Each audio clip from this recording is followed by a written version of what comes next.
Hello, I'm Ann Cleeves, the author of the Vera Stanhope novels, and I'd like to talk to you a bit about the great British detective.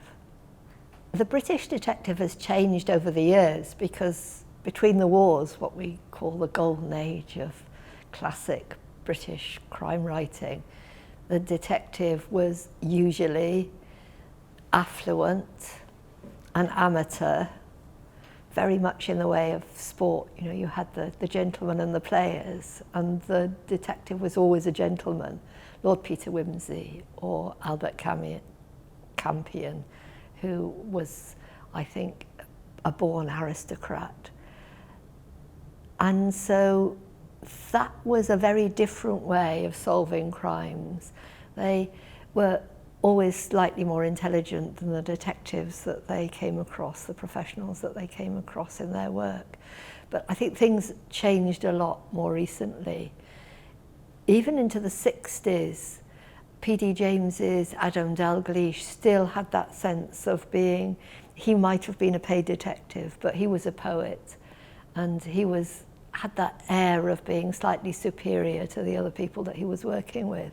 But then we came to people like John Harvey and Ian Rankin, who were able to look at the traditional puzzle, the way of detecting, but making much more realistic. So these were detectives. These were people who had to work for a living, who had grown up with very, very different backgrounds.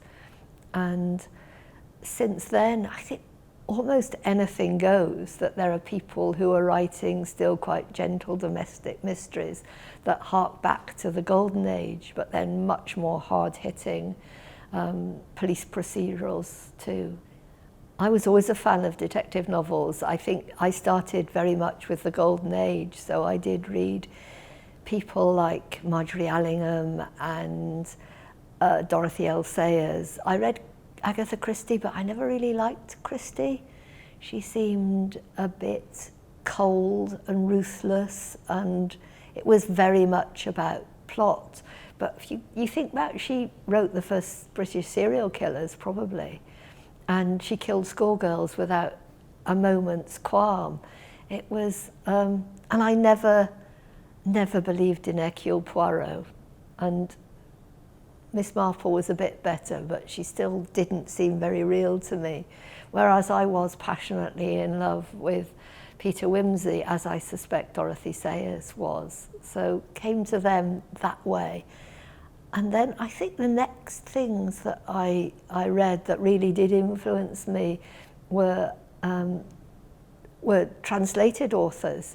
So Simenon, Georges Simenon's Maigret, seemed to me to just give me that sense of the exotic, of another place, of Paris, of a culture that I wished I could be on the edge of. But he is such a brilliant writer. For any aspiring crime writers, I always tell them to read the Maigret books, because he's so tight and so well written, and within one sentence he can convey a complete character, but also a place and move the plot on. And then there was Henning Mankell, who set his stuff in southern Sweden as well. So I became intrigued by translated crime, and it's still, I suppose, my biggest reading passion. I think setting's always been important. Again, if you think back to Dorothy Sayers, some of her books are set in East Anglia, and she can sum up that place very well. And then there are others set in Devon.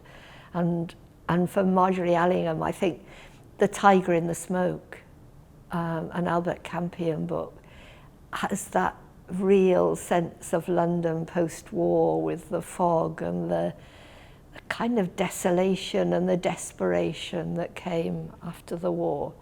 So setting's always been there, and it's become more important, perhaps. We know now where these books are set. We know that John Harvey set his books in Nottingham, and for Ian Rankin, Rebus's Edinburgh has become a place of pilgrimage for crime readers, I think. So I always start with setting. I always know where the place where the books will be set before I even start thinking about character or story. because I think we all grow out of those places. You know, we grow out of we are part of the community where we went to school, where we played in the streets. The kids that we grew up with have made us who we are, I think, as well as the view out of the window. Traditionally, the British detective novel did have a rural setting. It was about small, sleepy southern villages. It's quite hard to do that these days because villages in the south, mostly the people who live there are wealthy and they commute to the city or they run their own video company from home. So for me, the north of England has always been the best possible place to set a crime novel. The villages here are full of people who have always lived here, and people are very, very nosy. So there are twitching net curtains and neighbours who are very, very interested in other people's business, and that makes for a great traditional crime novel. I don't think I was ever conscious of that legacy, but I've read so much that I think it's about structure, really, because although my books are contemporary, I think I go back to that format, that tried and tested idea that you have a murder, you have a limited number of suspects, and you have some form of resolution at the end. And these days it's much more about why something happens and the background of our characters. It is about a kind of psychological archaeology where we dig back into people's lives to see what it is that makes them who they are. But I'm still intrigued and entertained by that cheap thrill of the surprise ending.